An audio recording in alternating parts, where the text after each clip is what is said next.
अचानक आज संध्याकाळी प्लॅन झाला होता थोडं बाहेर जायचं, साईदण्याला घेऊन जरासं गार्डन वगैरे मध्ये फिरायला. तर आधी सकाळी नाश्ता केला, चहा बटरच मी खाल्ला होता. साईदण्यासाठी खिचडी बनवली. आता गाडीवर बसून मस्त खिचडी एन्जॉय करते ती. नाश्ता चाललाय तिचा.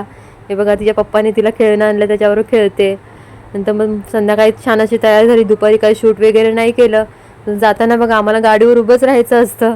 तर संध्याकाळी एवढं छान वातावरण झालेलं, थंड मस्त हवा सुटलेली सगळी. अशी तरी नंतर तिला खाली बसवली ना, हे दृश्य तर संध्याकाळचं खूपच छान वाटतं बघण्यासाठी. मग पोचलो वाळकेश्वरला. तर हे खंडोबाचं मंदिर, आम्ही इथे आलो की नेहमी या मंदिरात येतो. तर आता इथे तळीचं सामान घेतलं होतं, तळी भरायची होती. संकष्टी आत्ताच होऊन गेली, पण तेव्हा इथे खूप गर्दी पण असते आणि मला टाइम पण नव्हता, यांना सुट्टी नसल्यामुळे मग आत्ता आलेलो.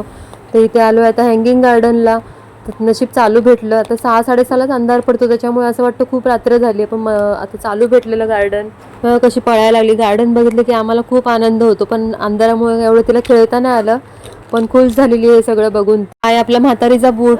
इकडे नेहमी शाळेतली पिकनिक यायची, तर इकडे म्हातारीच्या बूटच्या खूप जुन्या आठवणी आहेत छान छान. आम्ही खूप मजा करायचो तेव्हा, शाळेतली पिकनिक यायची, खाऊ वगैरे सगळं. आणि आता इथे अंधारामुळे काही नीट फोटो वगैरे नाही काढता आले.